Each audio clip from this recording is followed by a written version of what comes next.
हनुमान जी इतने शक्तिशाली थे कि वे रावण के पुत्र का वध कर सकते थे, लंका को जला सकते थे, तो सीता जी को उसी समय लेके क्यों नहीं आए? ये भी जल्दी में है। युद्ध की जरूरत क्यों पड़ी? सही बात है भाई। पहली बात तो हनुमान अद्भुत हैं। किसी भी संगठन में काम करो, किसी नौकरी में काम करो, इस बात का ध्यान रखना कि उसके कारण तुम हो। तुम्हारे कारण तो वो है ही, पर उसके कारण भी तुम हो। मैं देखता हूं लोग मिलते हैं कि I did graduation from Oxford, then I did post graduation from Harvard, then working with government of India. मैंने कहा ये आखिरी बात सबसे अच्छी है, बाकी सब तो ठीक ही थी। हनुमान इसीलिए सर्वश्रेष्ठ हैं, सेवकों में अग्रगण्य, क्योंकि वो कभी ये नहीं कहते कि मैं कौन हूं, वो कहते हैं कि मेरी टोटल औकात ये है कि मैं इनका चेला हूं, इनका काम करता हूं। और महर्षि भी उनका परिचय देते हुए यही लिखते हैं कि इतने सारे गुण हैं, इतनी डिग्रियां, लेकिन अंत में क्या है? इनके हैं दूत। मनोजवम, मन की गति से चलते हैं। मारुत तुल्य वेगम, पवन के हिसाब से चलते हैं। जितेंद्रियम, बुद्धिमताम वरिष्ठम, है ना? वानर यूथ मुख्यम, वानरों के यूथ के मुखिया हैं। ये सारी डिग्री है। और आखिर में क्या है? श्री राम दूतम शरणम प्रपद्ये, मैं श्री राम का दूत हूं। जब वो माता सीता से मिलने गए तब भी उन्होंने ये नहीं कहा कि वेल आई एम फ्रॉम, नहीं बोल सकते थे।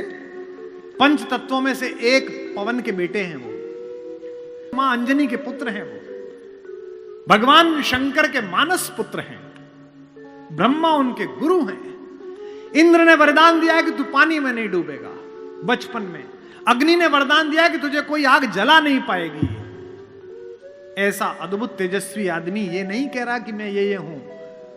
क्या अद्भुत पंक्ति गोस्वामी जी ने लिखी है, मेरे अंदर से हिलोर उठती है, आपके अंदर भी उठेगी। एक ही परिचय, मां ने पूछा कि तू कौन है? एक ही लाइन का परिचय, रामदूत में मात जानकी। माता मेरा इतना परिचय है कि मैं राम का दूत हूं। और कसम भी किसी और की नहीं खाई। किसी और की कसम खाएं, मां की, पिता की नहीं, क्योंकि राम के यहां काम करते हैं। रामदूत में मात जानकी, सत्य शपथ करुणा निधान की।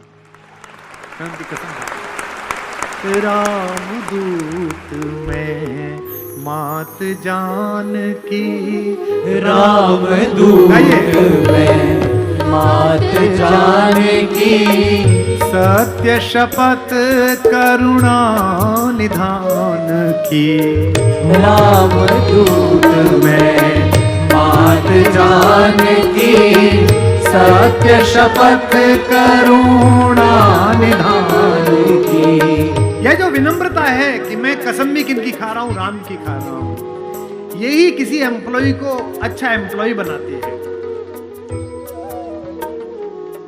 मेरे पिताजी चाहते थे कि मैं आईएएस बनूं, कलेक्टर बनूं। निम्न मध्यम वर्गीय परिवार का सबसे बड़ा सपना होता है जी, लड़का कलेक्टर हो गया जी। लड़का कलेक्टर छोड़ो, ढंग से इंजीनियर नहीं हुआ, कभी हो गया। और बुरी बात, वो भी 4-5 साल पहले एक दिन मैं घर गया अपने, तो मुझसे बोले भाई हम 1 महीने के लिए भारत भ्रमण पे जा रहे हैं। मैंने कहा जी कहां जा रहे हैं? उज्जैन जाएंगे, ओंकारेश्वर जाएंगे, रामेश्वरम जाएंगे, प्रयाग जाएंगे, इलाहाबाद जाएंगे। तो मैंने कहा जी मुझे बता दीजिए मैं कुछ। नहीं नहीं नहीं, तुम तो बड़े आदमी हो भाई, हवाई जहाज वाले, हम तो मास्टर आदमी हैं, 10-12 मास्टर मिलके जाएंगे। मास्टर मतलब प्रोफेसर्स, रिटायर्ड। मैंने कहा जाएंगे? अरे नहीं नहीं हम चले जाएंगे, कोई जरूरत होगी तो हम तुम्हें फोन कर देंगे। मैंने कहा ठीक है जी। तो मैं उनकी स्टडी में गया, वहां डायरी पे उन्होंने पूरा शेड्यूल लिख रखा था। दिनांक इतने मई, सायं संध्या 5:30 बजे मसूरी एक्सप्रेस से प्रस्थान। मैंने उसकी फोटो खींची 3-4 पेज की, अपने मैनेजर को दी कि यार बाबूजी माताजी जा रहे हैं, जहां जहां अपने लोगों को फोन करा देना। वो हर जगह उनको लोग मिल गए, बाबूजी बाबूजी, माताजी माताजी, बाबूजी बाबूजी, जैसे तुम लोग लगे हो अम्मा के पीछे, सब लग गए। तो वो 1 महीने बाद लौट के आए। तो एक दिन मेरा ड्राइवर बोला कि वो बाबूजी पिताजी आपकी बहुत तारीफ कर रहे। मैंने करे नीच, तनख्वाह बढ़वानी है सीधे ही कह ले। हमारा बाप और हमारी तारीफ वो सोते में नहीं करें। बोले नहीं कर रहे थे। मैंने कहा तू झूठ बोल रहा, हो ही नहीं सकता। उन्होंने अद्भुत बात कही है। उन्होंने मेरी मां से कहा कि देखो मैं चाहता था लड़का कलेक्टर बन जाए, कलेक्टर नहीं बना, ये कवि बना, प्रेम बांटता है। कलेक्टर बनता तो जिन जिन जिलों में कलेक्टर रहता, 4 5 6 जिलों में, उन्हीं में इसके परिचित होते, प्रेम करने वाले होते। कवि बना, जिस स्टेशन पे उतरे वहीं प्रेमी लोग मिल गए। इसे प्रेम और कलेक्टरी का अंतर कहते हैं। तो हनुमान को कलेक्टर नहीं बनना, हनुमान को प्रेमी बनना है राम का। ऐसी बड़ी विभूति के संकट हरने का काम मिल जाए तो भी बड़ी बात है। इसलिए सीता से उन्होंने ये नहीं कहा कि मैं वायु का पुत्र हूं, जो इस बच्चे ने पूछा है, साथी ने पूछा है कि उठा के लेके आ सकते थे। नहीं, काम कितना बताया है उतना ही। लड़के को देखने वाले आए तो बाप ने कहा कि बढ़ा चढ़ा के बताना। तो लड़का 12वीं पास था। बोले बेटा क्या करिए? बोले एम में। हाइट 5'10" थी। बोले हाइट कितनी? बोले 6 फुट 2 इंच। तो लड़का थोड़ा खांसा तो लड़की का बाप बोला कि बेटा खांसी हो गई? बोले नहीं, कैंसर।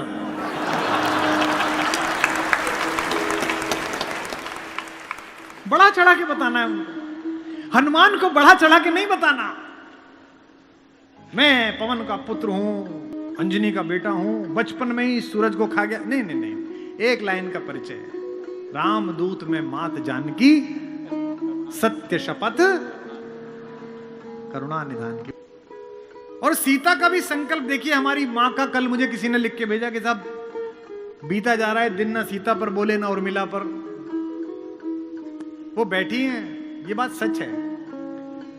और इस प्रश्न को पूछने वाले मेरे भाई, जो अगली बात मैं कहना जा रहा हूं उसमें हमारी माओं का सम्मान है। हनुमान की छोड़ो, अगर विश्व से आतंक का पर्याय रावण को मिटाने की योजना ना होती तो हनुमान छोड़ो, अपने यौवन के समय में पोछा लगाते समय उल्टे हाथ से शिव का पिनाक उठा देने वाली भगवती ही रावण का नाश कर देती। हनुमान की आवश्यकता ही नहीं पड़ती।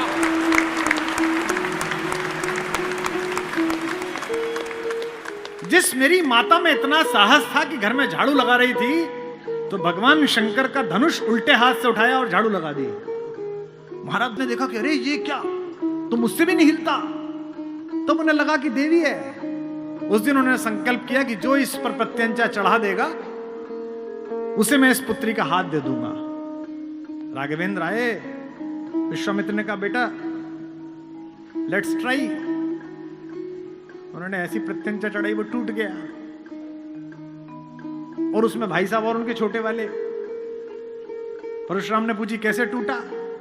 बोले इतने क्यों गुस्सा हो रहे हो, बचपन में हमने बहुत सारे तोड़े थे और तोड़ दिया। जहां ना फजीता हो वहां लक्ष्मण पैदा करा देते हैं। उनको देख के डर लगता रहता कि अब हुआ झगड़ा, अब हुआ झगड़ा।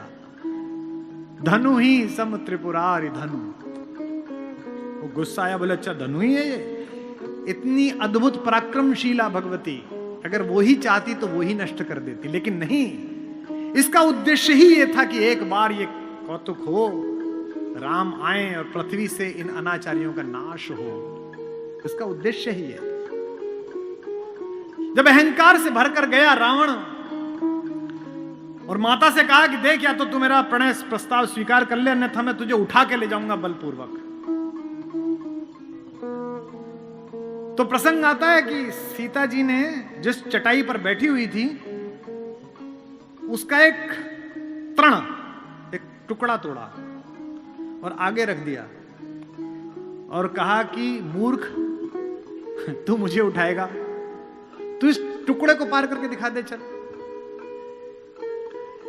मेरे साथ एक प्रोफेसर साहिबा पढ़ाती थी। उन्होंने मुझसे पूछा कि आपको नहीं लगता कुमार जी कुछ ज्यादा हो गई?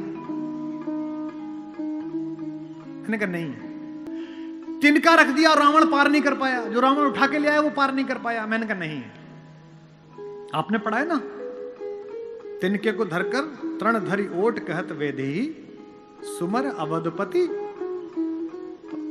क्या धार्मिक जगह, इन्हें सब याद है। सुमिर अवधपति परम स्नेही, तिनका रखे का पार। अब जो बात कह रहा हूं वो शायद आपके मन को छुए।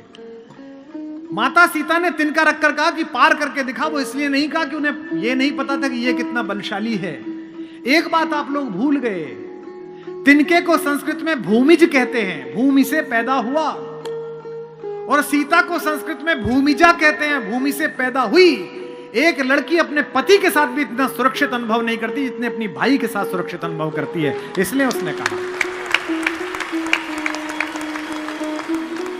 कि ये तृण धरा हुआ है, ये तिनका धरा हुआ है।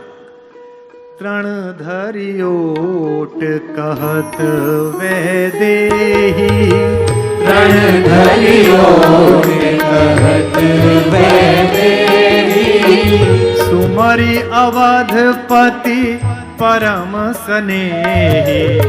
तृण धरियोट कहत वह देही, सुमरि अवधपति परम स्नेही। इसमें एक शब्द है, ध्यान से सुनिए, वो है परम स्नेही। ये जो आत्मविश्वास स्त्री के अंदर आता है या पुरुष के अंदर आता है, ये स्नेह के कारण आता है। अगर स्नेह ना हो तो नहीं आता। मुझसे लोग कहते हैं कि शासन कब सुधरेगा, सरकारें कब सुधरेंगी। मैं कहता हूं कि संकट में पड़ने के बाद जिस आस्था और भरोसे के साथ आप अपने घर में रखे हुए छोटे से एक पत्थर के आगे सिर झुका देते हैं कि भगवान बचा लेना, इसी आस्था के साथ जिस दिन भारतीय व्यक्ति न्यायालय में और थाने में जाना शुरू कर देगा कि यहां पहुंच गया तो बच जाऊंगा, उस दिन मानना कि सरकार में राम राज्य चल रहा है। ये असली राम राज्य है। इसलिए क्या कहते हैं, परम स्नेही। तृण धरियोट कहत वह देही, तृण धरियोट कहत वह देही, सुमिर अवधपति परम स्नेही। तृण धरियोट कहत वह देही, सुमरि अवधपति परम स्नेही। और ये याद भी दिलाती है कि मूर्ख, तुझे इतना पता नहीं है कि तू क्या कर रहा है। असमान समझू कहत जान की, असमान समझो कहत जान की, खल सुधि नहीं रघुबीर बान की। असमान समझो कहत जान की, खल सुधि नहीं रघुबीर बान की। अच्छा, क्यों कहती है कि तुझे रघुवीर के बाण की सुध नहीं है? मुझे अचानक स्मरण आ गया, इसलिए कह रहा हूं क्योंकि इससे कुछ समय पहले ही हनुमान आए थे, और हनुमान से जो रावण ने पूछा था कि तू कौन है, तो उन्होंने कहा मैं रघुवीर का बाण हूं। तो सीता कहती है कि अभी तो तेरी लंका जला के गया है, फिर भूल गया। इसलिए कहती है खल सुध नहीं रघुवीर बाण की। ऐसी सीता